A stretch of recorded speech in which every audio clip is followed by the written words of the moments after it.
Hey everyone, welcome to another Love and Deepspace main story video. So today we're gonna be reading Raphael's branch. It's called Land of Secret Flames. Um, let's go ahead. This one is part. Seems like it's part of. Oh yeah, I have the storm. So let's go ahead and read this one.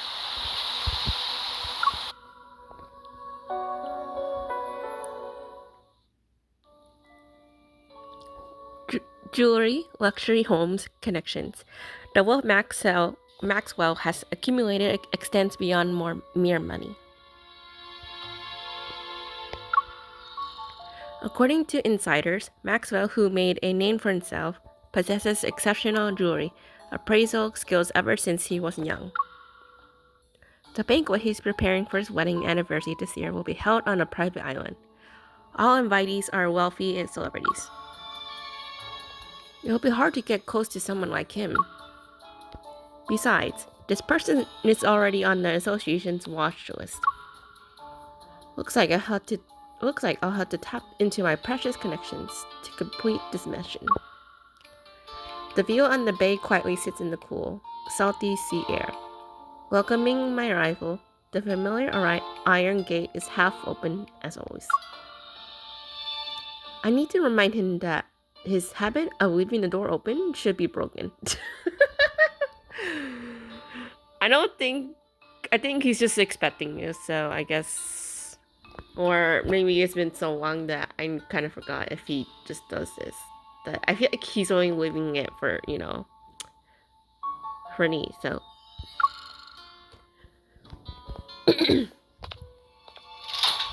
I close the door behind me and head to Raphael's studio. Don't get me wrong. It looks so much better. But your position still isn't visually appealing. What? Who is he talking to? There are other people here? That's rare.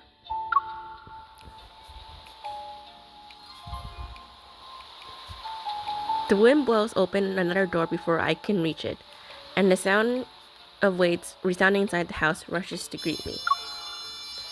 In front of the large floor-to-ceiling window, an unusual figure swings their arms as they're bathed in sunlight. Raphael? What? Okay, I was not expecting him to wear that. Raphael, dressed in formal clothes, turns around. A smile appears on his face as he places his right hand on his chest. He bows. Welcome, my esteemed guest. Please, take a seat. What? Why? What? What? He points at a cushioned high-backed chair by the small dining table next to him. With his gaze, he urges me to sit. When you mentioned a concert, you were talking about this? It's happening now? Of course. What? Well, okay. Sunlight washes over the chair. A cup of tea sits on the edge of the table, and a dark red plush carpet covers the floor. He put a lot of thought into preparing this. He's not messing around. Since the audience is here, the concert can officially begin. I can't help but let my gaze fall on the thin paintbrush in Raphael's hand. Watch closely. This isn't just any paintbrush. It's... What?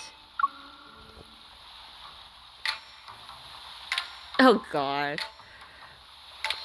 Raphael slightly lifts his chin to create suspense. Then he turns back to the floor, to the ceiling window. He holds the paintbrush and poses. If I'm not mistaken, that's the pose a conductor does. Is everyone ready? What? Someone else there? I look around the room again. I'm the only one here. What?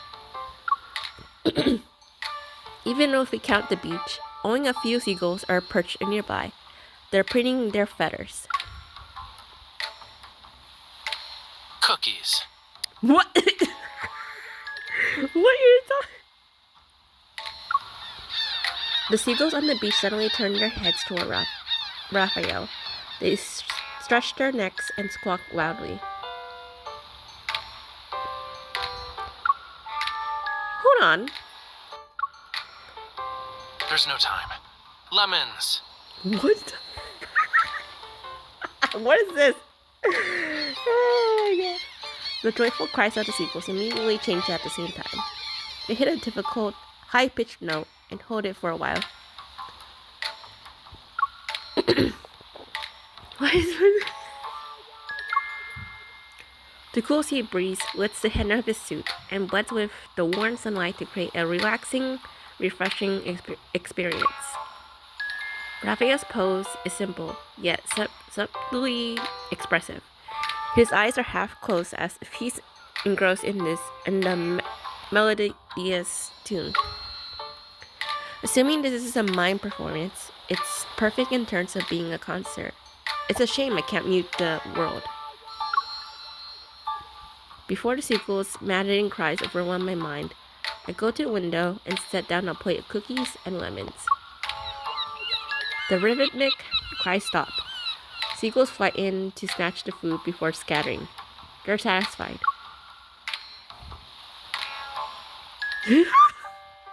Excuse me. Raphael watches the seagulls disband. He reluctantly puts down his paintbrush. Not only did you interrupt the conductor, but you also fed the orchestra during a concert. I've never met an audience member as audacious as you.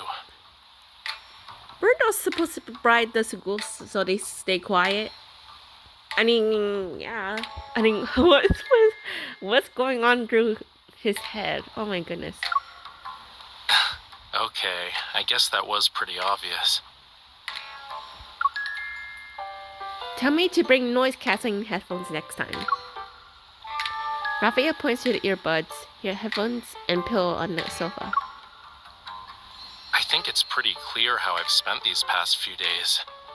Yeah? What's the seagull? These seagulls are so noisy that I can't get anything done, you know. If I don't find a way to discipline them soon, I'll have to resort to drastic measures. The seagulls finish the food on the plate and flap their wings. They fly toward the azure ocean. Well, a hasty curtain call is to be expected for a seagull performance.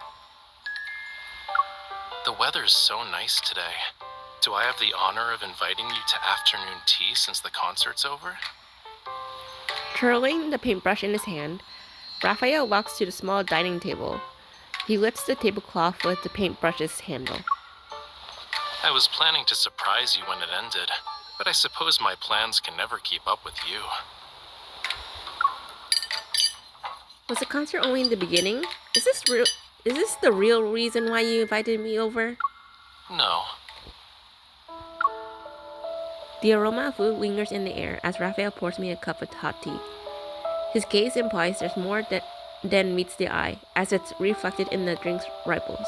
I heard some rumors, and even if I didn't invite you, you'd probably find me of your own accord. Looks like the sea breeze is good at carrying news. Oh yeah, we would have found it anyway. Since you left the N109 zone, certain eyes that lurk in the shadows are waiting for the play's next act. Problems keep coming up. I'm not sure which one you'll deal with first, though. So, I'll take the initiative and offer you a reward of your choice. The rare display of honesty and underlying assertiveness catches me off guard. He's already in control of the conversation. I swallow my food. After contemplating my choices, I pick up my cup and extend it toward him with a question. Why don't you be even more honest? Is there something that needs my immediate attention? Not necessarily, but it is something only you can do. Me? Yes, only you. The corner of Raphael's mouth curls up. As we clink glasses, his expression carries a hint of determination. I know this matter is anything but ordinary for him and me. Breaking the shackles of time requires patience. As they say, haste makes waste. Let's talk about your issue first, yeah?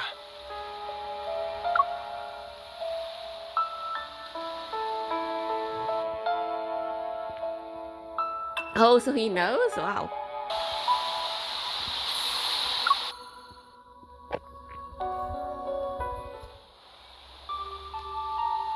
The well-known tycoon, Maxwell, is on the association's watch list for suspected involvement in illegal protocol smuggling. At the last auction he attended, he bought a set of jewelry that wasn't top tier for a high price and claimed it was for his wedding anniversary. Would a wealthy entrepreneur skilled in jewelry appraisal make such a mistake? Based on our intel, the association suspects that this was an illegal protocol transaction disguised as a jewelry auction. And when we look at the price, if it's really related to protocols, it must be no ordinary type. In other words, an ether core might be hidden in that jewelry. We don't have any conclusive evidence at the moment, so we can't confiscate his assets. You'll have to do an undercover investigation. Yes, Captain. Maxwell plans to give the jewelry to his wife at the banquet. If I attend, I might be able to inspect it. As for getting my hands on an invitation from a tycoon, only you can do this, Raphael. I know. Your eyes already acknowledged how wonderful I am the moment you walked through that door. You don't need to butter me up even more. Okay. Raphael leaves the changing room with his hands behind his back. Anticipation builds with each step he takes. What about the invitation? Didn't I say I'd present you with a reward of your choice? Here you go.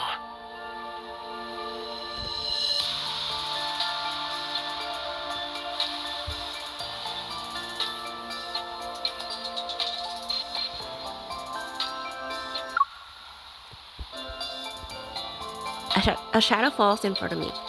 Raphael covers my face with one hand and ties something at the back of my head with the other.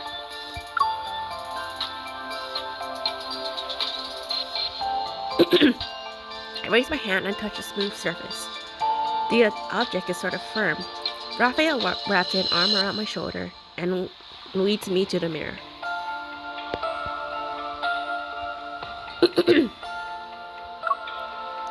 A mask for a masquerade? And the invitation to Maxwell's private banquet. Raphael stands behind me. He appears to be dissatisfied with how the mask is positioned. While talking, he undoes the knot and reties it. Maxwell and his wife Gabriella met at a masquerade ball. Maxwell and I already said that was his line. My dad. The theme of their wedding anniversary is reliving the moment. Guests will wear customized masks as part of his commemorative gift. Sounds like he really loves his wife.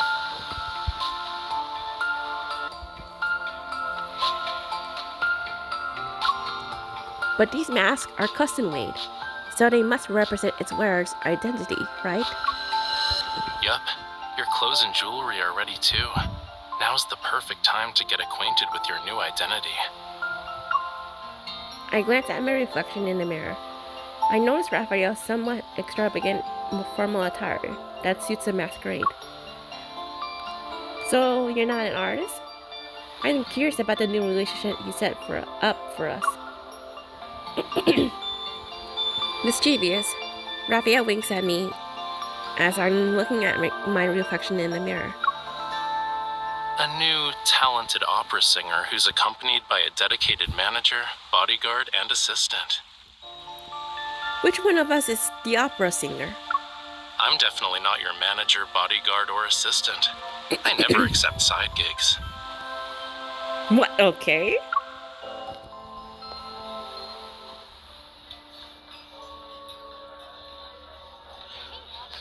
Three days later, on a luxurious yacht, the banquet is in full swing. Melodious music accompanies the event.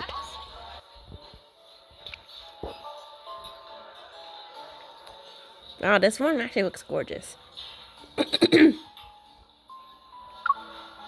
I quietly touch the back of my head. The mask is on my face, and the strap shows no signs of becoming loose. With a champagne glass in hand, I stand behind Raphael. I occasionally pretend to take a sip as I observe the people around us. Why are you so far away?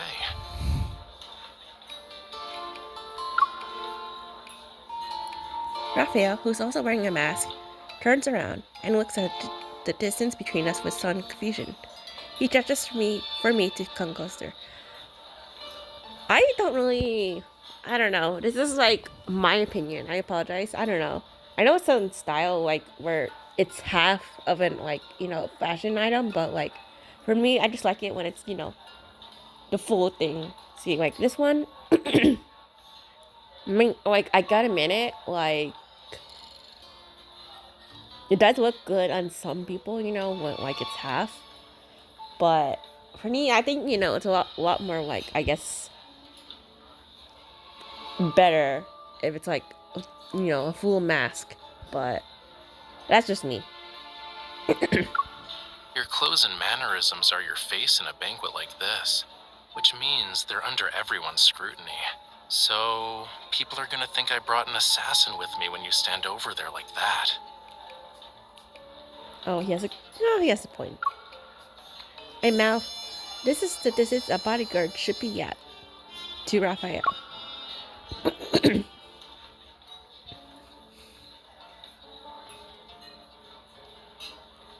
What? Resigned. Raphael lowers his head and walks over to stand beside me. Then switch your role to manager so we can be near each other. Besides, when you first became my bodyguard, you weren't this meticulous about keeping your distance. Just as Raphael is about to say something, a man wearing a dresser mask walks over to us. My intuition as a bodyguard makes me step forward to protect Raphael, who is behind me. He's just here to talk. You don't need to be on high alert. I nod and step aside.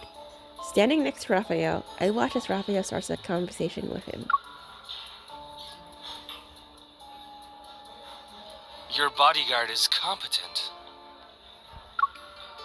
Smiling, Raphael looks at me. Being modest would be a disservice to her. Having her around is the best thing that's happened to me. Aww. Ever since he's brought in the hatchet, Raphael's speech and enunciation have changed. His gestures are also more exaggerated than usual.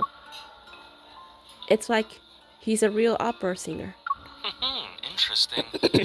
Maxwell made this mask and brooch for Yosef. He should be over 70 right now. But you sound like a young man. What? Here we go. I feel a little on edge, but my expression remains calm as I take a wine glass from Raphael's hand. Are you saying that 70-year-old Yosef should disregard his health and attend in person? Youngsters like yourself are very sharp-tongued. While Yosef and I were drinking tea and playing chess, you were probably having fun somewhere else. Judging by your attitude, you must be an old friend of his, good sir. Has he not taken the time to share some of his insight with you? Damn. For example, how does a person avoid becoming an annoying old man? Watch your tongue. Did Maxwell actually allow someone like you to attend this banquet? Damn.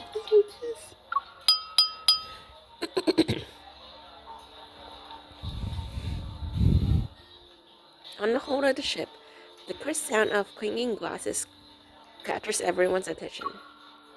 A middle-aged man wearing a dark purple velvet suit stands up with a glass of wine.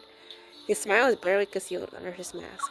I'd like to thank everyone for attending this banquet.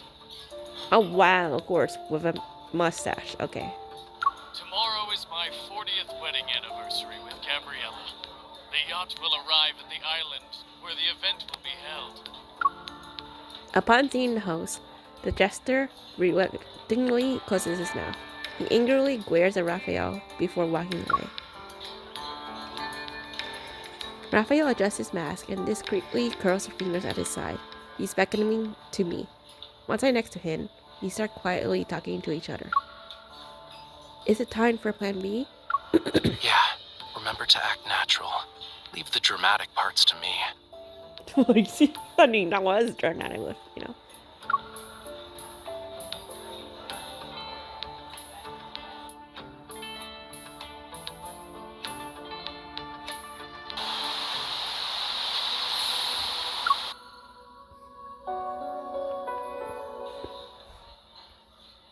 All of you have probably heard about my gift for Gabriella.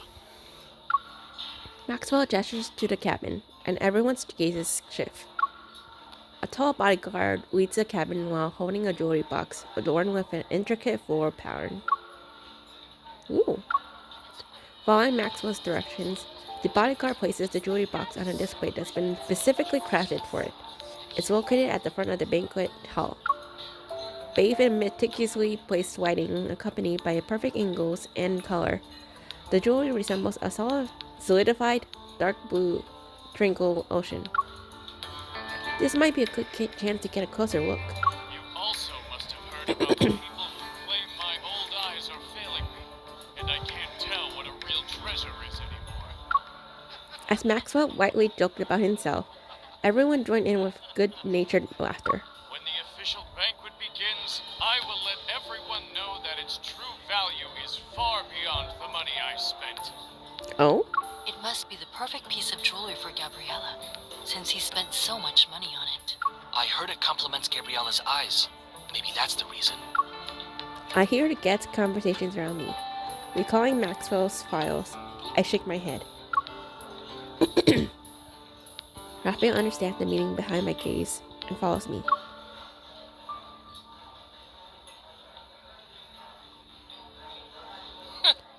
You can't wait to get closer to Maxwell.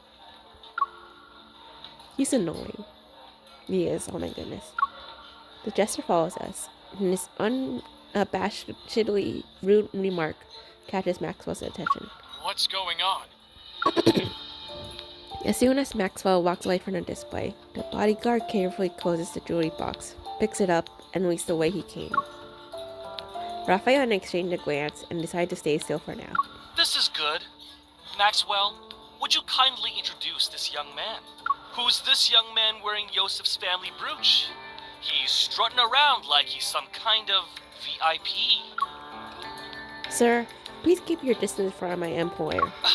What are you talking about?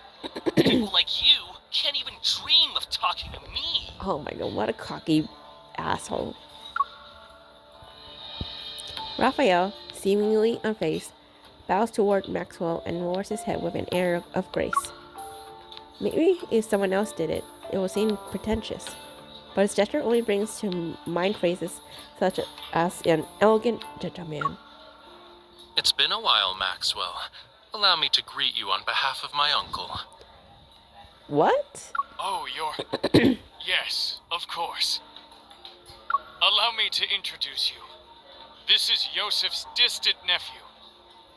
You should listen to him perform. He's truly an opera star in the making. Really? Why haven't I heard about Yosef's opera singing nephew? Maybe because you're just way too far up your ass, and then you just like cocky. Why are you asking about that? Do you even know all his legitimate and illegitimate children? Have you met them? Or even held them, for that matter? It's almost like you know more about my family than I do. The jester is taken aback. Taken aback. He's about to speak with Maxwell when Maxwell interrupts him with a cough. Indeed. Why must a person meddle in another family's affairs? You should work on that nasty temper of yours. Exactly. Understanding the implications of Maxwell's words, the jester presses his lips into a thin line and mutters under his breath. He's somewhat displeased. That explains why you're so arrogant. You're an illegitimate child. Dude, oh my goodness, what is his problem? Annoyed, Raphael puts on a stern expression. I position myself between him and the jester. All right, young man. There's no need to get so worked up. I just heard your bodyguard threatening an elder. That's not right. Exactly. Sorry, I can't do anything about that. My bodyguard, who's also my manager, has a bad temper, especially when it comes to people offending me. I can't just ask her to stop being so protective of me, can I? Maxwell raises an eyebrow before understanding the situation. Ah, youth. For my sake, why don't you all calm down? The night is still young. There's no need to waste it on trivial matters. Tell that to him. Oh my goodness. Raphael scoffs, but he immediately quiets down after I pat his back, then nods at Maxwell. Now that the misunderstanding's been cleared up, I'd be happy to extend this courtesy to you. Let's head back and rest for a bit. Raphael offers his elbow to me. Once I place my hand on his arm, he escorts me out of the banquet hall like a performer leaving the stage.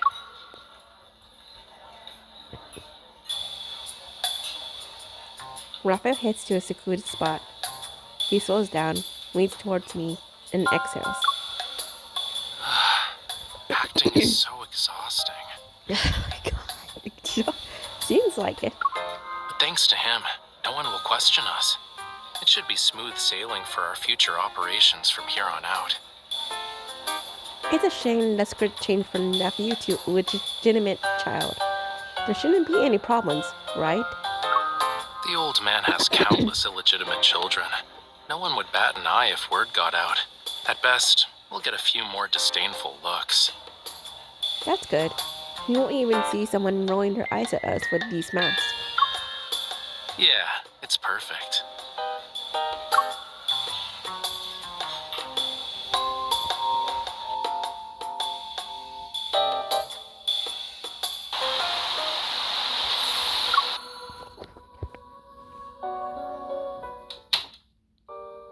Dang, this is all fancy, damn.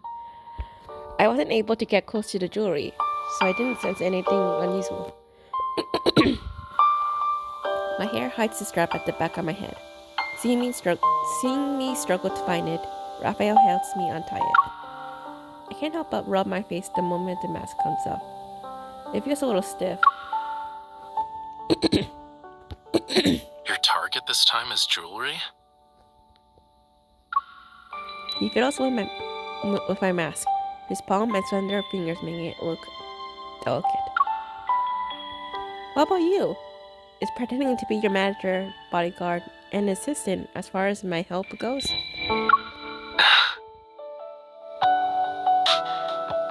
He gazes out at the ocean, his exposed half-face showing a pensive expression. Don't worry. I'll tell you everything when the time comes. Oh? I'm not saying anything now because I'm worried the info dump will overload your brain.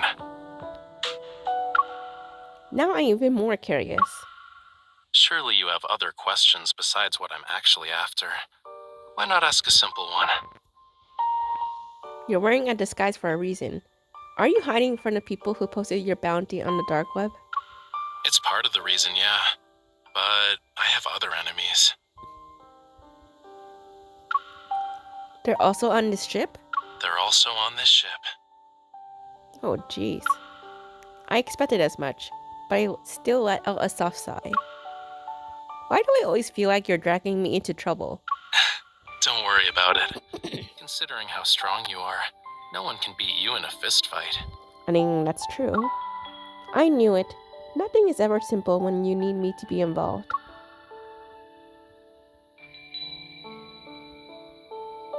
Raphael keeps smiling. He lifts my right hand and gently presses it against his cheek, as a gesture of gentlemanly courtesy. I guess I should apologize, huh? I have a feeling that's not what you want right now. I mean, I don't mind that, not that. I'm not that annoyed, so. His mask has more decorations than mine. Its rough, uneven texture creates an illusion of warmth as its crest. My fingers trace the edge of the mask and descend to his jawline. I almost touch his skin. Can you guess what I want? A mission that won't let the night go to waste? True. Oh. My hand lands on Raphael's wrist, and I pull him toward me. Correct. I'll wait until the dead of night to pull off a grand heist. Want to be my partner in crime? The mask's frozen smile is brimming with the vitality Raphael's infused into it. It almost comes to life as the wearer gazes at me. The sea at night is the perfect stage for a magnificent performance. I'm honored I get to share it with you.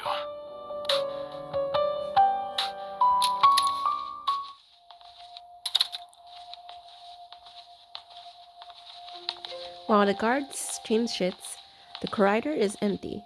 It's the perfect time to start our mission. I already know the Yach's map by heart. I carefully push open the door and bring Raphael with me. Take a left at 35924. Go up the stairs and then take another left before walking to 4136. Go through the side door and cross the terrace. That's how we'll reach the security room. Are you sure we won't get caught by the patrolling guards? Of course. Don't forget, I'm not doing this by myself. I adjust my earring. Or rather, it's a small communication device disguised as an earring. The guard's schedule, patrol routes, and the vault passcode are all in it. Your association is truly a gathering of hidden talents. Hurry up. The passcode changes every 10 minutes. It'll be tough if we miss a chance. We've arrived at the terrace on the 4th floor, smoothly. It's not long until the vault's location appears within my line of sight. There are guards on patrol. We had to distract them. Oh? That's easy. We just need an encore. A small flame flickers from his fingertip. I nod. You're so good at this. How many people have you scared with that trick? Who asked me to be her partner in crime? I mean, yeah, me, though. Like, come on, answer the question. Me, yes. The communication device beeps. The passcode has been successfully deciphered. I gestured to Raphael. He nods. Oh, gosh. You're a good man, Maxwell. Spending a fortune just to make your wife smile. Sorry, let me read that. He nods and a tiny flame materializes. Okay. My small gift pales in comparison to your company's wealth and power. Oh my god, where's my despair? Why is Maxwell here? Here. The sound of laughter gets closer. Raphael opens the hatch in the corner of the floor and pulls me down. The door silently closes, and the surroundings darken. Oh gosh.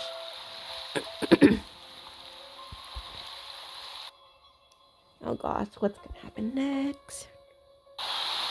I'm guessing Raphael has the same amount of parts as Xavier.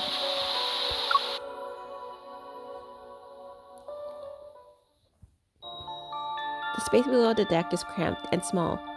With the faint light from the automatic emergency light, I can barely make out the piles of items. Concerned that any noise would alert Maxwell and the others, Raphael and I had to stay close together and not move. What's wrong? Your hand.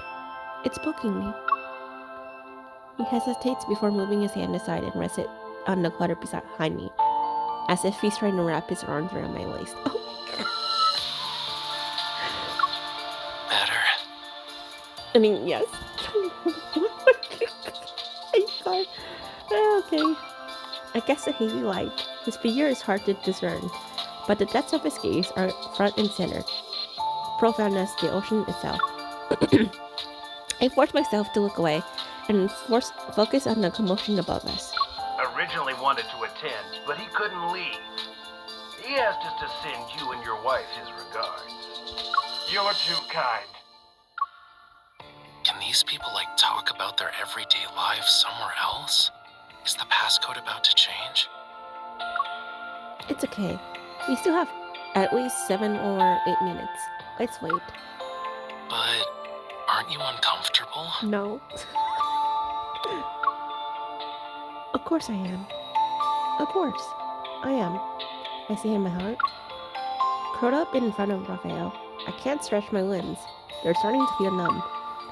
To make matters worse, a strand of hair falls across my face. It's almost in my eyes.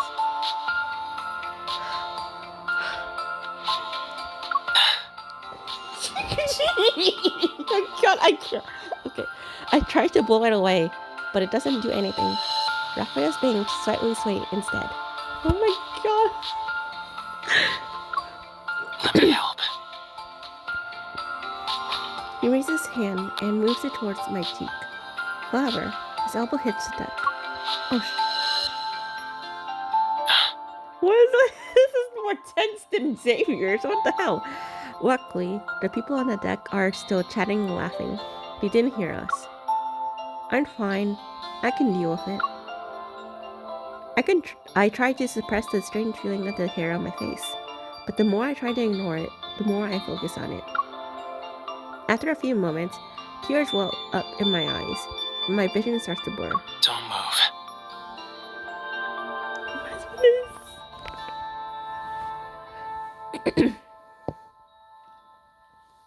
He lowers his head. Suddenly, I can see him in much greater detail. He's so close that his eyelashes almost brush against my cheek. Accompanied by the faint mourn of his breath, his nose touches the area between my eyebrows. Following the curve of my brow ridge, he slowly moves the annoying strand of hair to the side. Oh my god.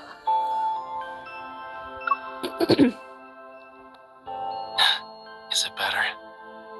I force myself to nod calmly, trying to ignore the heat rising in my cheeks. I refocus on the conversations above us. And somehow, in a span of a few minutes, their conversation has changed completely. Please think this over, Maxwell. As long as you're willing to give up Jewel Reef, feel free to name your price. This would be a great opportunity for you to collaborate with Ever again, don't you think? I'm sure your wife would agree. Ever. A bit of doubt flashes through my mind when I hear that name. Judging by their conversation, this isn't the first time Maxwell has been involved with Ever. Is this protocol smuggling business related to them? I already told you. I'm never selling the island. Stop asking. Maxwell, we've been very sincere. Being at each other's throats won't benefit anyone, right? Are you threatening me? Oh, no. We wouldn't even consider it. But your anniversary is coming up. It'd be a shame if something went awry to ruin the event. Maxwell sounds even more displeased. The three argue for a bit before parting ways on bad terms. I sigh when the sound of footsteps fades away. I reach out to open the hatch door.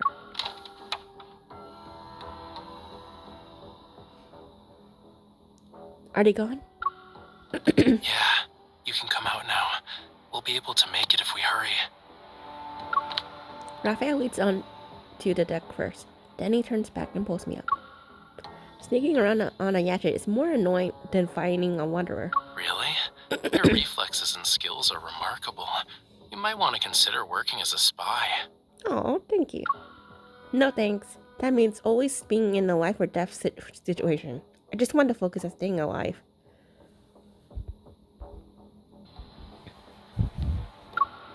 After closing the door and about to stand up when I notice a figure in the distance.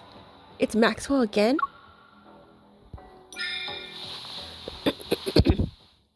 I yank Raphael down. He stumbles and ends up crouching. Oh my god, this is... What? Who's there? Raphael pauses. He quickly realizes what's happening. Reacting faster than me, he cuts my cheek. Why are you crying? Are you feeling unwell? Or did I do something that made you upset? What? I'm not crying. I frown, pretending to be angry and aggrieved as I look at him. Yes. But look at your face, cutie pie. Your cheeks are puffed out like a hamster's. Didn't you say the grape mousse at the banquet was delicious? We can order another one later. Stop using food as a way to make you feel better. You don't want to eat it? I do. I knew it. This performance successfully makes Maxwell stop in his tracks. He squints to scrutinize the two of us. Are you? Maxwell?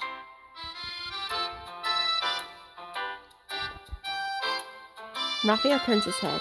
Upon seeing Maxwell, he appears as surprised. He quickly helps me stand up. I wipe away my imaginary tears, lower my head, and pretend to awkwardly hide behind Raphael. Good evening. This is embarrassing to say the least. Did you have a fight with your girlfriend? It's just one of those lovers' quarrels, you know. It's not a big deal. I thought we could take a breather. I see. Oh shit, okay. He sounds like he doesn't believe us. I can't help but feel nervous. Just then, a guard on patrol quickly approaches us. Puzzled, his gaze flits between us and Maxwell. Mr. Maxwell, is everything all right? You're just in time. I have to tell you something. Tighten the security in the vault tonight, and bring in a few more men to protect it. You must keep a close eye on the jewelry and the deed to Jewel Reef. Understood. This is bad. Our plan to sneak into the vault is ruined. I quietly tug at Raphael's sleeve, signaling that we should leave first. Well, we'll be on our way. I hope you have a good rest of your night. Shit. Oh my god. Wait. Oh gosh, shit. Is there anything else? Raphael pauses. In the blink of an eye, he smiles and turns to Maxwell, who walks up to us. Stay away from the 4th floor if you want to get your mind off things. Is he warning us? As I quickly run through 100 possibilities, Maxwell raises his hand and points upward. Go to the bar or cafe on the 5th floor. There aren't a lot of people, and the atmosphere is better. Oh my goodness.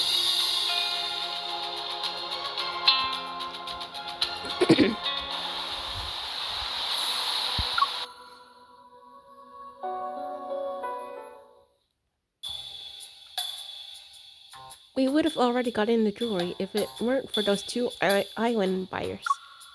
Missing the opportunity that appeared before us, we returned to our room. And even though I'm upset, I have a new suspicion. There must be something ever wants on that island. Otherwise, they wouldn't be so focused on it. Who knows? Maybe they have too much money to spend. Raphael removes his mask and sets it aside. He rubs his wrist. Before I injured my shoulder, now it's my wrist. It seems like my hands have to get tortured somehow whenever we're together. What? It was an emergency. Are you hurt? Let me see. Of course I am. Look. What is this? He's too smooth. I hold up his wrist. Several minutes pass before I find a faint mark from a fingernail. Oh, it's a serious injury, all right.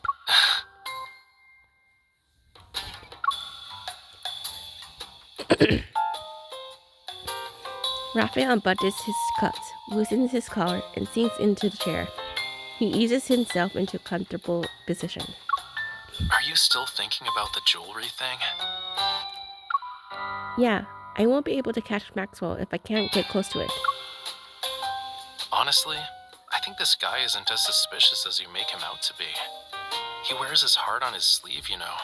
He's wealthy and hopelessly in love. Well, I doubt it. Since you decided to approach him, he must be more than just a rich, romantic fool.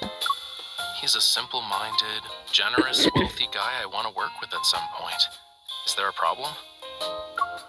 That excuse might fool others, but not me. I think Maxwell is far from innocent. Since this involves the association's secrets, I can't say much. I'm forced to beat around the bush. The broke card smuggling he's doing isn't a simple business venture. Is that so? Why would someone be looking for us at this time? Did we get noticed? I can't help but be on edge. Relax. You're practically wearing "I'm not innocent" on your face right now. Like, okay. Even if they have ill intentions, do you really think the two of us can't handle it? I mean, true. You're right. Raphael opens the door, but before I can see who it is, he turns around. He's holding a tray. Great moose? Aren't you hungry after working for a whole night? I mean, yeah.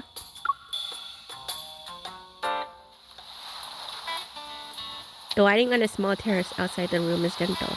With the refreshing sea breeze, we have a nice dining spot. However, It's okay if you don't want to eat moose, but don't be a meanie to it. I realize that the dessert is a mess because I poke it so many times. Okay. I'll eat it. I devour a spoonful of mousse, but it's not long before I thinking about the jewelry again. It'll probably be in his wife's hands once the ship docks tomorrow. At that point, approaching it will be almost impossible. Do I have to talk to his wife? I'm not good at lying. I see you're genuinely hungry. He scoops the grapes off his dessert and gives them to me. If you can't come up with anything, stop thinking about it for now. Where there's a will, there's a way. Maybe we'll get our chance once we reach the island. Shouldn't those two ever people be a bigger problem than Maxwell? Their obsession with buying the island is a little weird, but you can't blame them. If you compare Ever to Maxwell, then that protocore smuggling stuff isn't something to be concerned about. I'm a bit surprised, but I start thinking. Raphael's intelligence network is complex and full of secrets. If he's saying this, then he probably knows something. You do have a point. I'll keep an eye on them. Too bad I didn't get to see those two. We should try and follow them in case... What? Okay, it's time to stop using your brain. Raphael waves his hand in front of me. His expression becomes stern. I told you that so your mind can take a break. It wasn't so you could throw yourself into another problem. Oh, he's so sweet. But, like a magician, he pulls out something to feed to me. I bite down, and a candy sweetness floods my mouth. Right now, you're only allowed to think about one thing. One thing. Which is replenishing your energy before going to bed.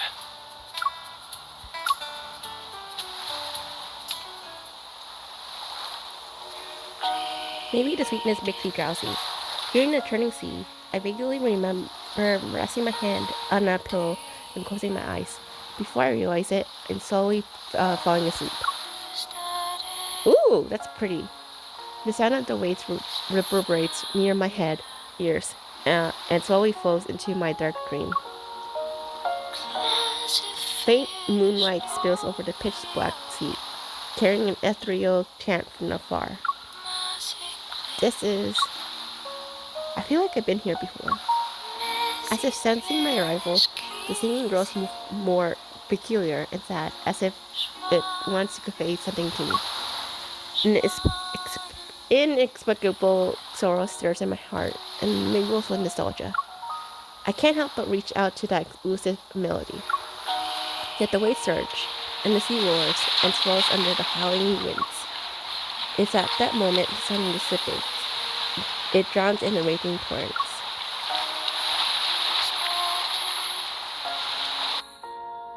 That's actually really pretty.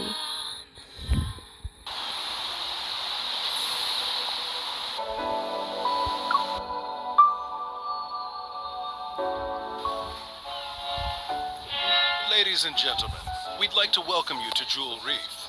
We are gathered here today to celebrate the wedding anniversary of Mr. Maxwell and Miss Gabriella.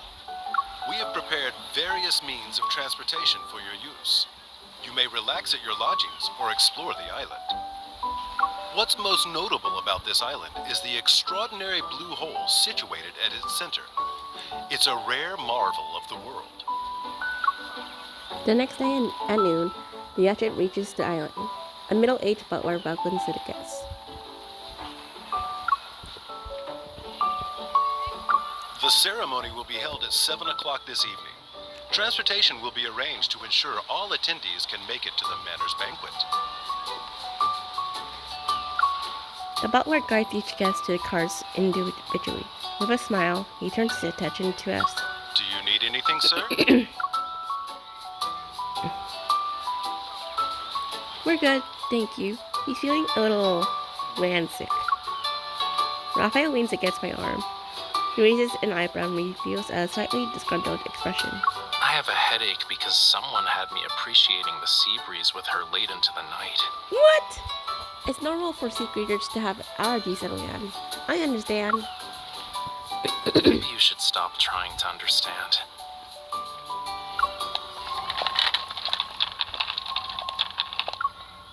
At that moment, it's as if a delicate string tightens around my heart. A faint tremor ripples through me. I turn around to see several guests and guards escorting us safe. Behind me, they pass by. The jewelry, there's definitely something off about it. Unfortunately, my hunches aren't enough to justify a proper investigation into the jewelry. I still need to figure out how to get accurate data on the jewelry with my watch.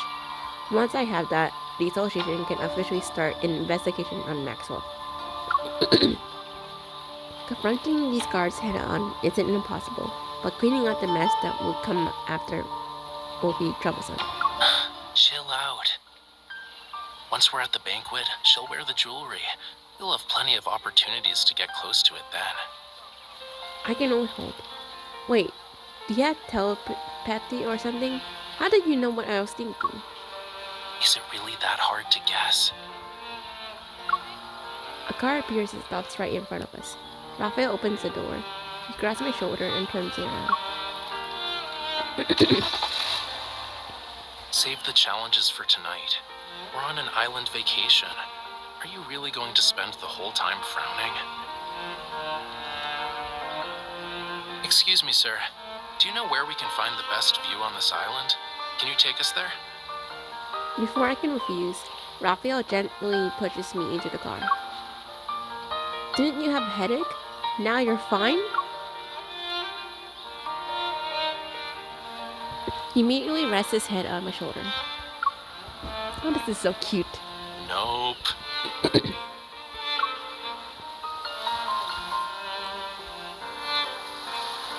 Ooh, that's pretty. The driver proves himself to be very diligent. He takes us to a tranquil place by the sea.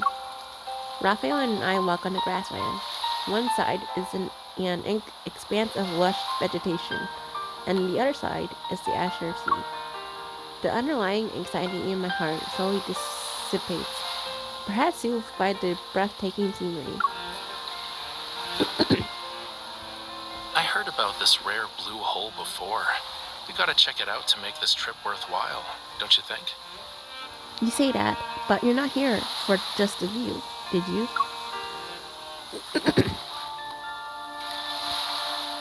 You said you needed my help. However, you didn't do anything on the yacht yet. That means your real goal is related to the island. Not bad. You want to keep going and guess what I'm aiming for? I don't even know. I start to think, if there's one thing that Raphael is particularly interested in, then this place is related to Lemuria. They say time works its magic on everything. Who knows? Maybe this tiny island was once a small garden in Lemuria, down since millions of years ago. I can't say for sure if it was a Lemurian garden, but many years ago, this place was part of the ocean. He crouches down and separates a small cluster of grass to unveil the rugged, rocky surface before. Look, these are traces left behind by a coral reef. I crouch down next to him.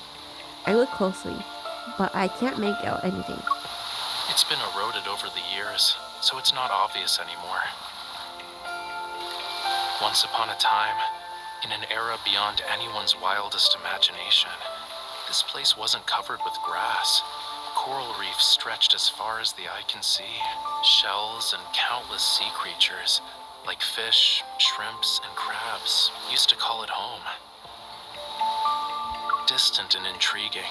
The land was a realm of unfathomable mystery to them. But in the end, their once familiar homeland turned into the strangest of worlds. His tone is light, tinged with elusive emotion. His words are carried away by the sea breeze as soon as they leave his lips. Why are you just standing there? You don't want to keep walking? Oh. Let's see. Okay. I'm just gonna go at the bottom one. He's probably, I don't know if this is gonna be another coffee, but whatever. I wanted to look at you. It's nothing. I want to look at you for a bit.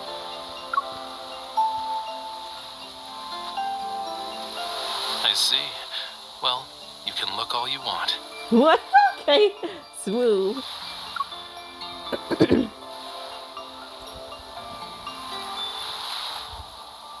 We walk along the coast. As afternoon sunlight dims, the sea breeze becomes slightly cooler. With every step we take, the terrain gradually ascends. Out of the corner of my eye, the dock we arrived at earlier has turned into a distant white speck. Looking down, I notice a rocky tidal flat where a small boat is beached on the shore. Is that supposed to be a decoration? Judging by its structure, it looks like an antique from a few centuries back. But it's in good condition. The main sail and jib are intact, and the hull looks fine. Once it hits the water, it'll be gliding through the waves. At the very least, it's more reliable than the boat we took to Hat Island. Raphael clears his throat and looks away. He pretends to be not sure about it, smiling and mute his face. Speaking of which, don't you think we have quite a strong connection with boats and islands and all that? The last time we were on an island, we basically got shipwrecked and ran into some wanderers. Who knows what sort of surprises are waiting for us? I guess there's a lack of faith, huh? It's only natural given our past experiences. Take this moment for example. You said you'll show me the blue hole, but we've only seen flowers, plants, and rocks. Whoa, easy there, cutie. Look, we've arrived.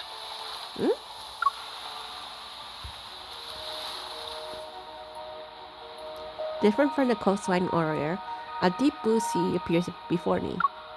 A massive blue hole is nestled beneath the circular cliff, where the sea seems to have ceased flowing, transforming into a mesmerizing blue gem. Peering down from the edge, I feel like I'm looking straight at the deep sea's soulful eye. Watch where you're going. Don't let it lure you in. Raphael grabs my arm and pulls me back. Well, Maxwell picked a decent venue. This is actually the best spot to view the blue hole. I look into the distance and spot a cluster of mansion-like buildings on the lower land across from us. A few figures can be seen. Waiters are preparing for the banquet.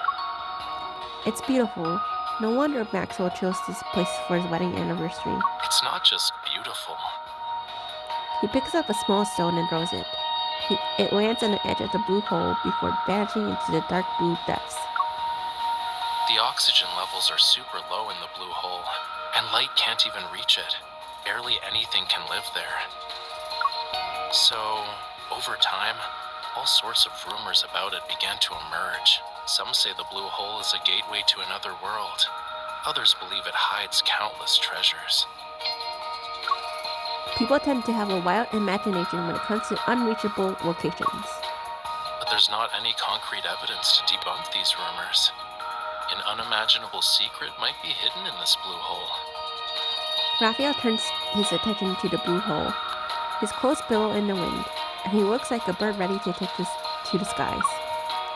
As if at any moment, he's about to dive straight into the profound, dark blue abyss.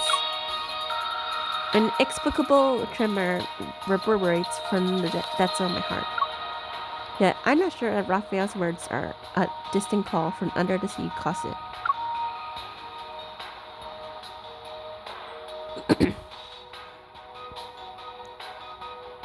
Oh, so this is, I don't think, I think this is a little bit longer than Xavier, so let me see.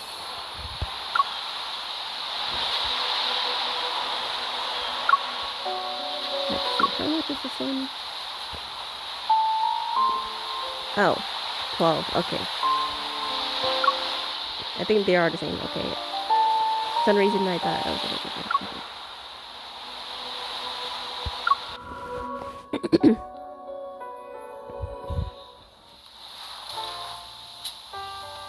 It's 7 p.m. The ceremony for the wedding anniversary takes place as scheduled in front of the manor near the Blue Hole. Amidst the guests' applause and cheers, Maxwell presents the jewelry to his beloved wife, Gabriella. Wearing a mask, I hide Raphael in the crowd, listening to Maxwell passionately recount how he first met his wife. The gemstones used in the jewelry are from the place where they fell in love with each other. Talk about being hopelessly lovey-dovey. There were many rumors about why Maxwell brought it. Turns out he had a romantic reason. But it's also disappointing in a way. However, this is only part of my gift. Oh? Gabriella, what I truly want to give you is this island. What? Really? As soon as Maxwell finishes speaking, fireworks explode in the night sky and cast a colorful glow upon our surroundings. Under this radiance is the Blue Hole as it emits a faint light. The water's surface shimmers like a precious gemstone. They say this blue hole is a rare wonder of the world. Not only is it this island's heart, but it's also the sea's. My wife entrusted me with her precious, pure heart, and so I was given the gift of experiencing the best love in the world. Honestly, he's sweet. That's why I'd like to offer her the world's most precious, purest heart. This island's official name is Gabriella's Atoll. The fireworks become increasingly more magnificent and dazzling, accompanied by joyful laughter and applause. Gabriella, who's brimming with happiness, tightly holds her husband's hand. The jewelry she's wearing around her neck is even more brilliant. Don't ogle so much. Even a mask can't hide how you're eyeing the jewelry. I'm trying to come up with a conversation starter for when I approach her later. This is easy. Just say, Gabriella, your love story was so moving. I would be honored to hear more about it. I don't think that's enough to earn her trust. Remember, to Maxwell and his wife, you're the girlfriend of Yosef's illegitimate kid. What? Okay. With such a complex background, it's pretty clear that our love story is filled with obstacles. So, it's only natural for you to admire the romance between Maxwell and Gabriella. She might even pity you. Raphael, did you work as an actor before? How are you able to easily slip into any role?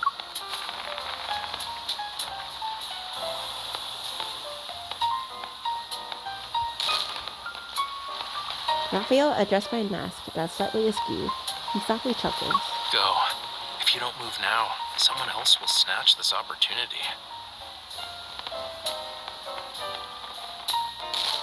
I take a deep breath, clutch the hem of my dress, and walk to the center of this crowd where Gabriella is.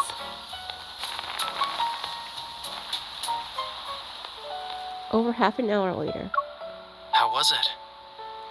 Dang it, I kind of wanted to hear like her voice and see, but oh well. There weren't any energy fluctuations. Away from a lively manner, a large, serene plane rests on the slope near the Blue Hole. Disappointed, I sit down in the grass. My gaze is fixed on the almost still seawater within the Blue Hole. My sigh soars into the air, releasing me from the weight of my emotions. Even when I sense it in every way possible and scan it with my watch, the jewelry showed no abnormalities. Never mind.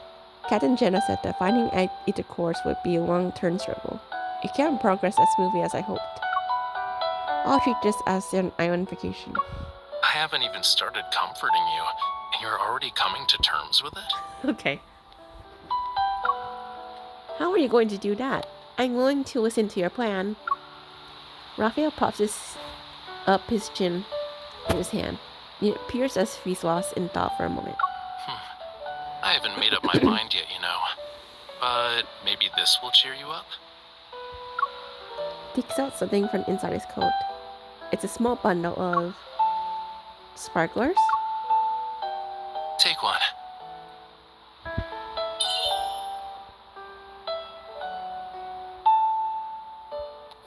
His fingertip glows. Before my very eyes, small fireworks blossom from it. I can't help but laugh. Raphael, I discovered one of your new skills. You always manage to pull out something unexpected from your coat. How many surprises are you hiding? Not a lot. These are all I have. He ignites the remaining sparklers and passes them to me. In my hand, they magically transform into a dazzling bouquet. Seemingly attuned in a mood, the sea breezes subsides and allows the sparklers to glow until they flicker out. Then it rises with the tide.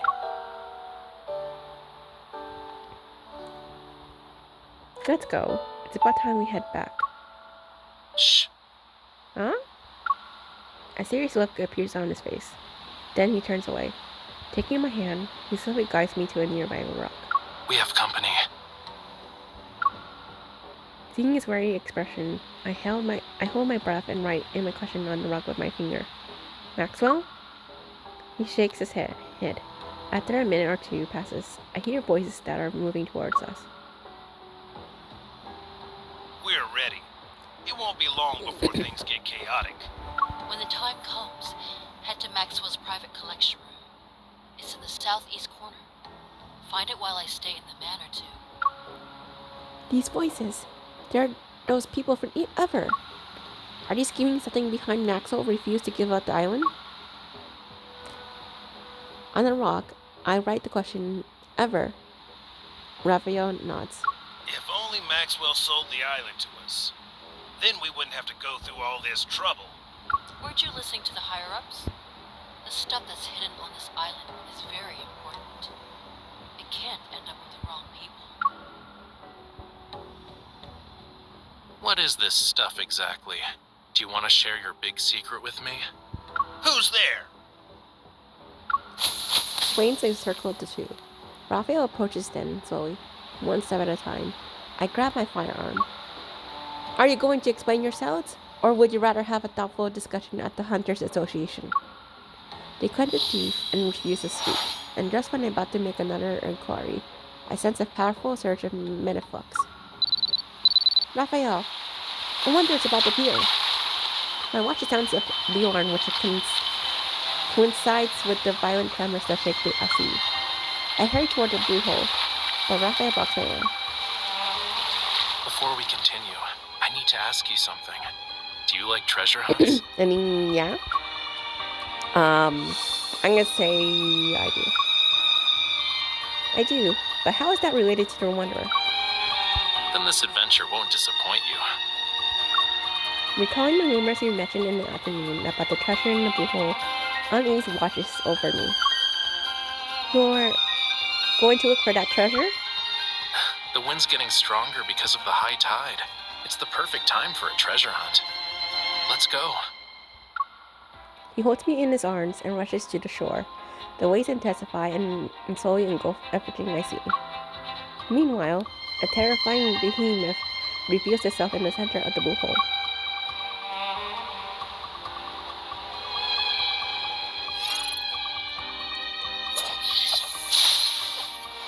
Oh, this one. Dang, I haven't used this one in so long.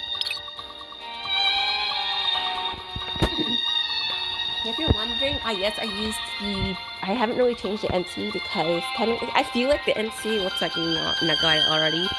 So I thought, why not just not change much about it? Like, actually, I didn't really change anything at all. So, because honestly, it looks like me already. So, I didn't really like change any features.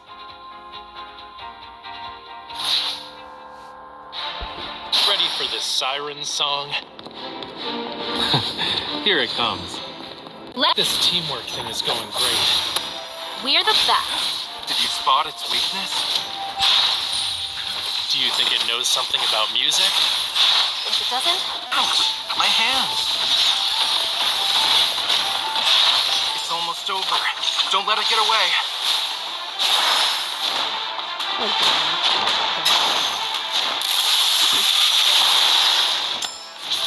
Watch out. This teamwork thing is going great. we're the best. You were too close to it. Go back to the pit you came from. Do you think it knows something about music? If it doesn't, oh well. Just a scratch. This teamwork thing is going great. Here's our chance. My turn. I need you. If that's your wish. It's recovered already? How tiresome. Raphael, Yeah, I hear you. good job. Do you think it knows something about this teamwork thing is going great? We're the best.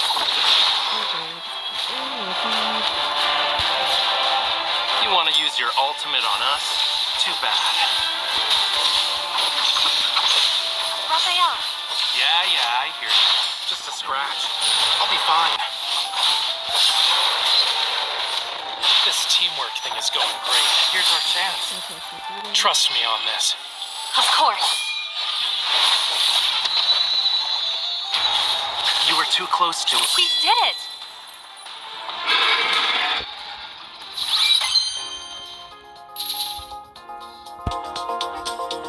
I think they added a new voice line for that because I haven't actually heard that when I first played this game.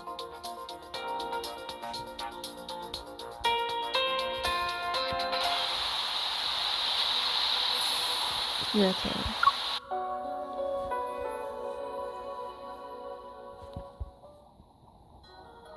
Ooh, the portal field disappeared.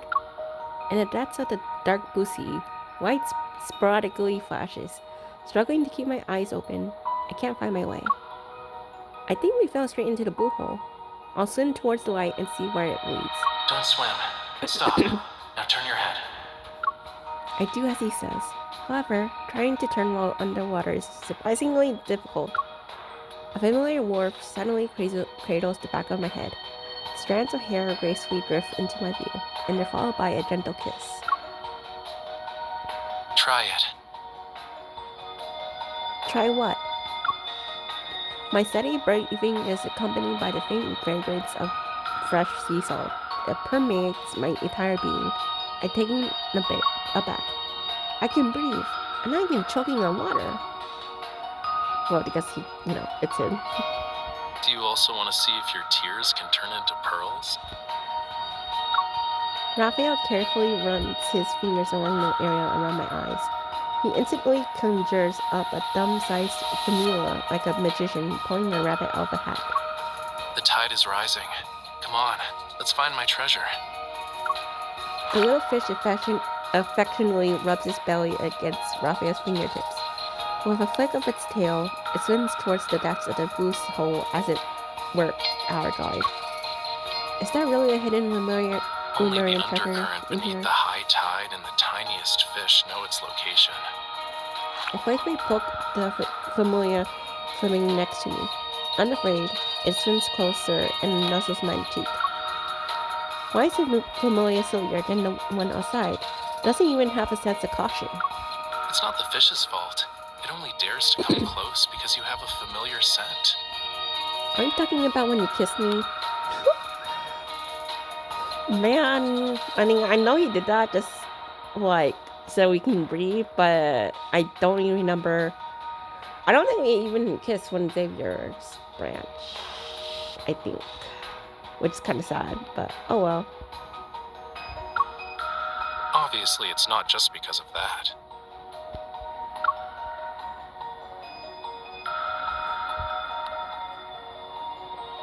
As we head deeper into the blue hole, the undercurrents become more and more intricate. The light has disappeared, and Raphael's palm, a small flame materializes. It casts a gentle glow while fish playfully swim around it. We're close to the entrance. A force surges through the water. My heartbeat quickens, and I soon find myself tightly gripping Raphael's hand. Are you scared? No, not really.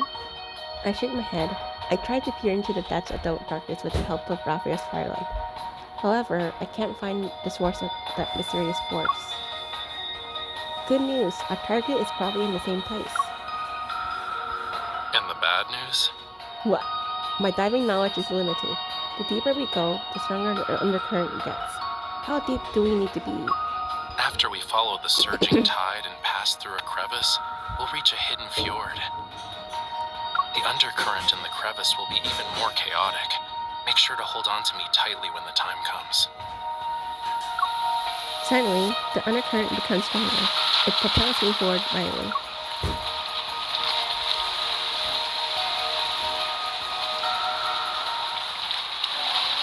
When we come to a stop, we find ourselves in a deeper part of the sea. In serene darkness, a gentle light emanates below. It grows brighter only to dim. It's reminiscent of an aging heart's unhurried rhythm. Ooh, that's pretty. This is the island's cornerstone. It once bore the weight of Lemuria's past and future. We slowly descend to the source of the light. Eventually, soft yet firm ground touches my feet. The familiar approaches Raphael's flame. It vanishes at his feet and the fire disappears. The faint light fades only to flare up again.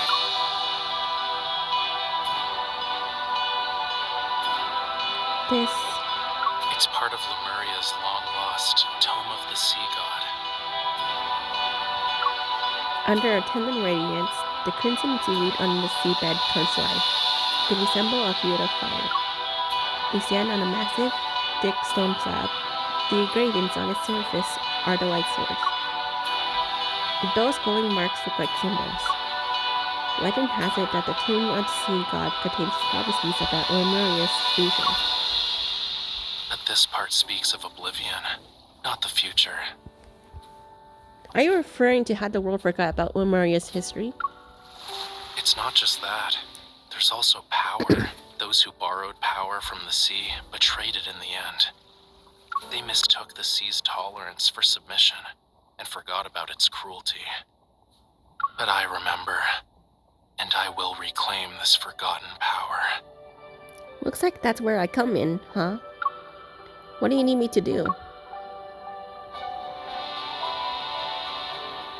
Raphael takes my hand as he materializes a dagger. Only those who have a bond with the sea god can awaken the tome. I need you to bear with me for a moment.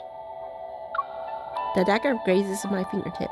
A drop of my blood is quickly sealed into a tiny bubble that falls onto the vibrant red seaweed. The distant roar of a tsunami echoes in my mind, accompanied by immense glowing symbols swirling and materializing. They pierce my body in the sand. Fragmented images that are bathed in a golden glow and a childlike voice break through the haze. They flood my mind. You awakened me. Whose memory is this? Hey, are you listening?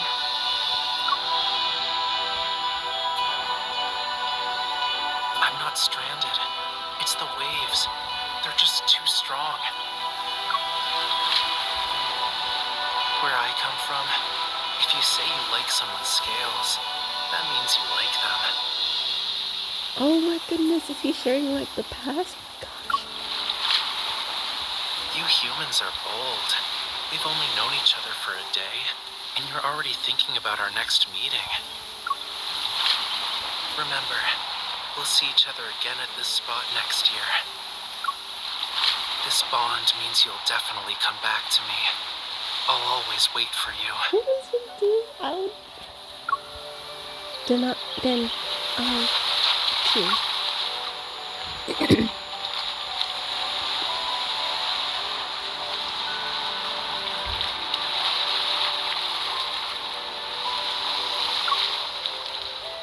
Raphael.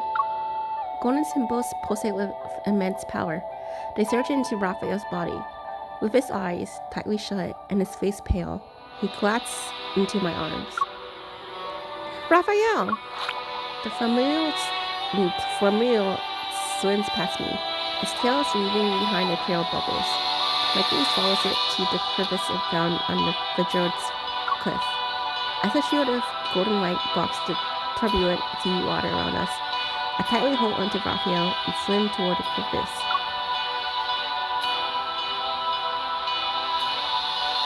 Whispered.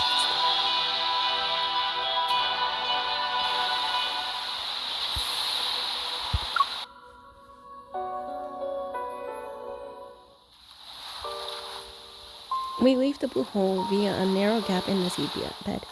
When we surface, we find ourselves in the ocean. There's a small island in the distance. A nearby ship gently rocks with the waves. It looks as if it's been waiting for a long time. Boarding the ship's hold, I look at its old mast and sails. I know this is the same ship that ran aground on the island.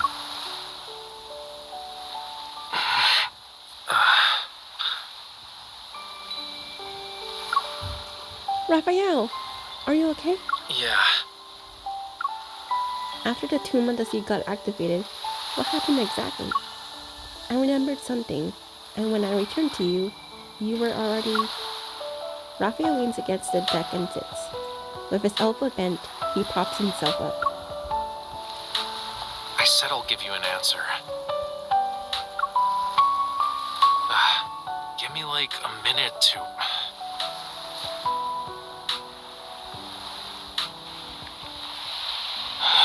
Cutscene.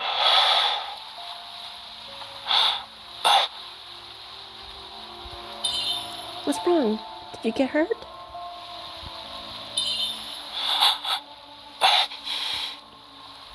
No.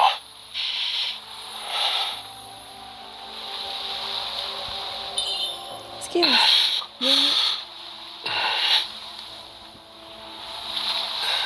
This couldn't be considered gentle.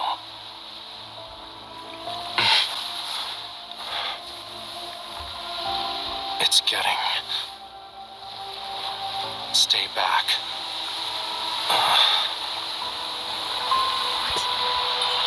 What's going on?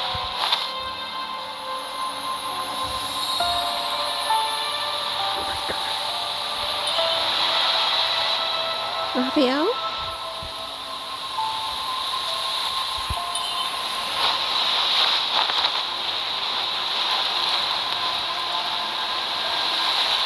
A follower, or just a lowly sacrifice? You don't recognize me anymore?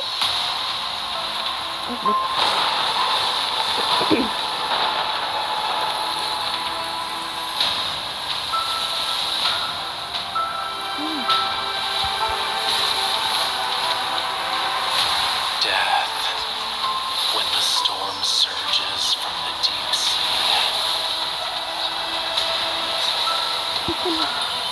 Raphael, The get out of sea it. god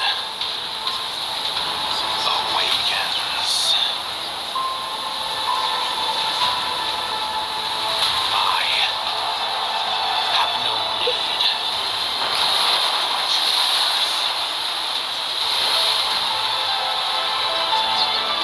With the authority granted to me by the Ocean Covenant, I order you to...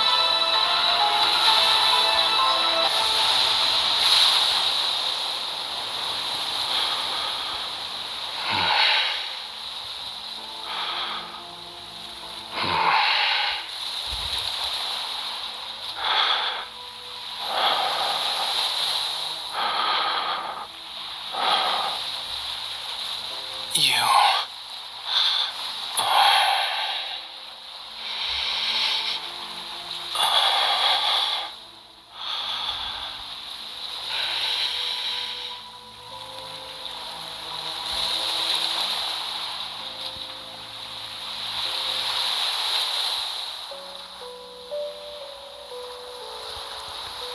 Do you know who I am, Raphael? Of course. Struggling, I sit up and lean back against the cabin wall. I give Raphael a once-over. There aren't any skills or weird things. This is the Raphael I know. Don't worry, I'm fine. Look, He pulls his hand out to me. The fragment in his palm emits a shining light that tugs at my heartstrings. An ether core fragment. I think it was embedded in the tome. I was drawn to its power. It seems like we both received a gift from the tome of the sea god. But there's always a price to pay for something like that. The waves lap up gently against the hole and occasionally splash us. I wipe the seawater off my face and look at the murky ocean. This price you had to pay, what is it? Do you need to be a sacrifice? Or the sea god? The dead deep sea and the sea god's power have been awakened. And since I accepted its power, I must answer its call. Even if certain futures have a predetermined end, I can't refuse. The ocean pushes the old ship. Exhausted, Raphael rests in my arms and closes his eyes. I look down at him. My head part is drenched, as if the wind and rain worked tirelessly to drown it. Does that apply to your future as well?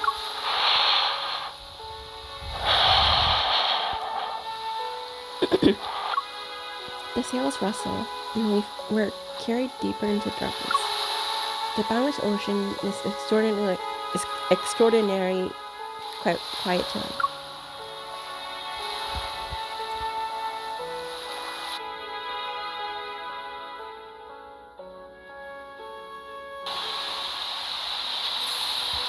Okay, I think this is the last one, definitely. After returning from Jewel Reef, I submit the unknown protocol fragment to the association. While waiting for the analysis results, I receive an unexpected call from the Special Operations team about a new discovery. I sent a package? Yes, you're the sender, and the mailing address says Jewel Reef. Inside it was a small device that was soaked in seawater. The photo I get reveals a drenched, palm-sized metal disc. After analyzing the trace elements in the seawater it contained, we saw that they were a perfect match with the ones found in Jewel Reef's blue hole. And upon further examination, we noticed there was a radio frequency chip capable of attuning to metaflux fluctuations. It can forcefully induce energy fluctuations. I have a feeling the incident from that day wasn't a coincidence. The technology behind this is highly intricate. Currently, only ever, the leading authority in protocore energy technology has managed to achieve it. Ever again. However, it still has some limitations. For example, it can't be remotely activated. So, the person who activated it must have been at the banquet. While I can acquire the guest list through the association's intelligence network, I still choose to visit White Sand Bay. He's the only one who could send this island down salvage from the sea. He even used my name when handing it over to the association.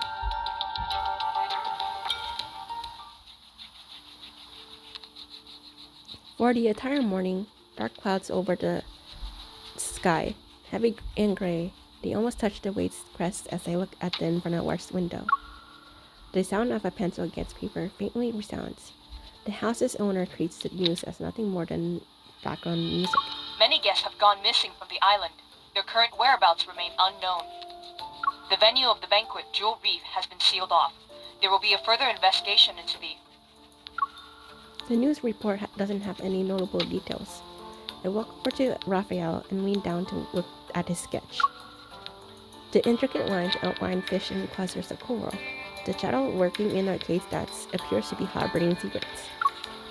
I stare at the shadow, as if compelled by an unseen force. I murmur to myself. They're in the blue hole.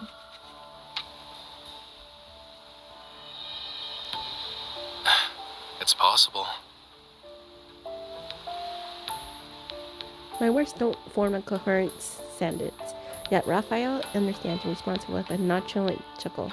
Getting lost in the allure of treasure they yearned for half their lives. It might be a sweet dream for them.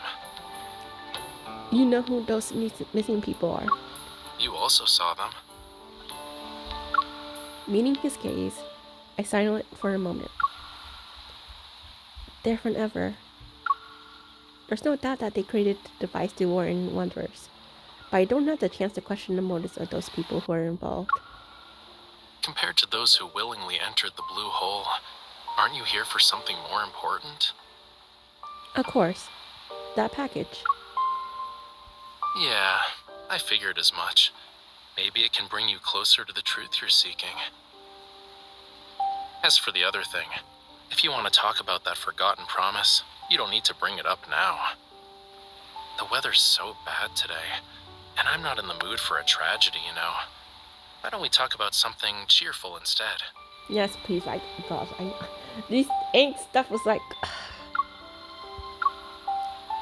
Though the details of my encounter with Raphael remain hazy, I managed to retrieve a few fragmented, vague memories. During that year, I fell into a deep sleep for 3 or 4 days due to a high fever. When I woke up, I lost a lot of memories, and my meeting with Raphael happened to occur before I got sick. Raphael sighs and puts down the paintbrush. You don't think I'm avoiding this topic because I'm trying to run away from it, right?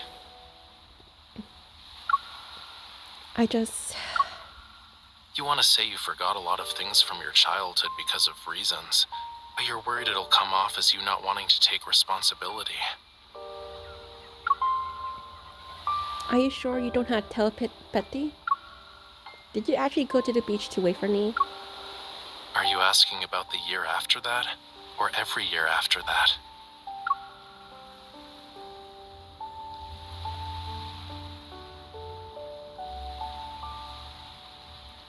As I wring my expression, Raphael appears somewhat resigned. Then, he suddenly pokes my forehead. You don't need to feel bad about it. I'm not dumb enough to actually wait for you every year, you know. But I did think about how to settle the score with you. Oh gosh. Raphael stands up and gently pushes me into a chair. He places my hand on his chest in half-joking, half-serious manner. The power within the tome of the sea god will protect everything that belongs to the sea. This includes our bond. If you can't let it go, why not just order me now not to hold a grudge over what happened back then? Looking into his eyes, I realize he's sincerely asking me to do it.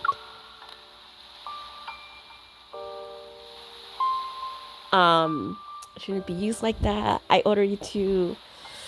I don't even want to. I'm just gonna do this one. While I don't fully understand it yet, I'm pretty sure our bond shouldn't be used like that. You said I would definitely come back to you, and you always wait for me. Does our promise still mean something to you then?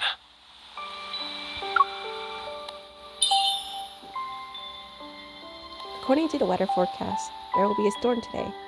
Everyone's been advised not to leave home unless it's absolutely necessary. But you came here. Because I know you're waiting for me. Raphael breaks into a smile and takes my hand into his palm. The heavy downpour descends, carrying with it a majestic force that seeks to wash away all remnants of the past. The surging waves crash against the shore. Sea spray soars as there's a fierce battle between the sky and the ocean. But in the end, rainwater and seawater will find their way back to each other. They will return to how they were before they parted ways.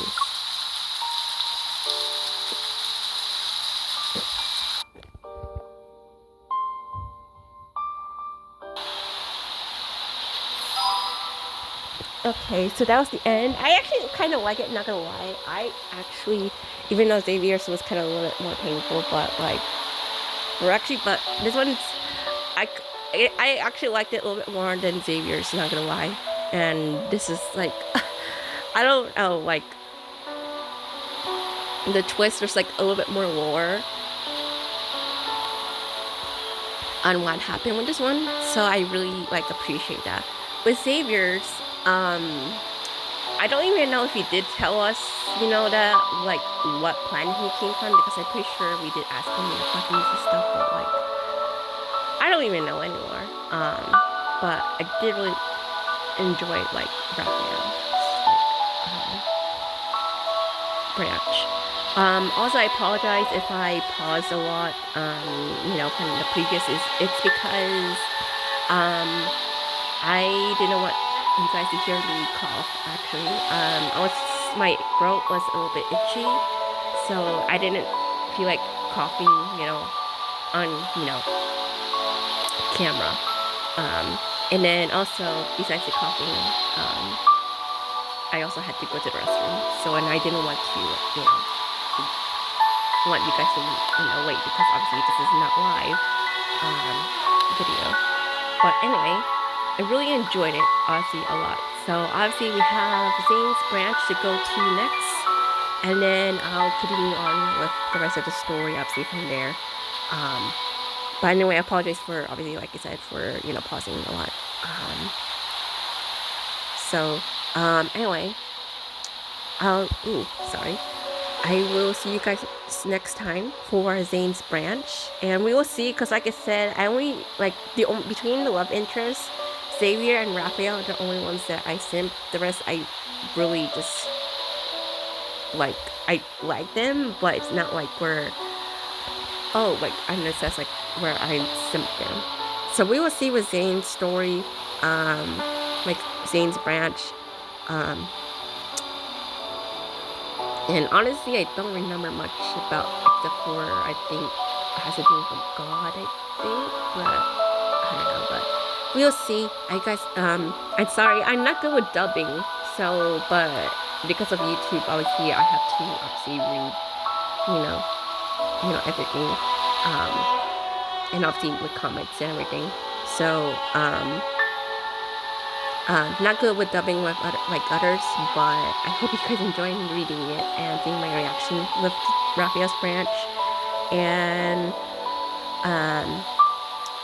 I know Xavier Smith is out. I doubt I can get it, obviously, because it's gonna take a while. But anyway, thank you so much for catching up with me for Raphael's branch. And I will see you in the next video for Love and Deepspace. So goodbye, guys.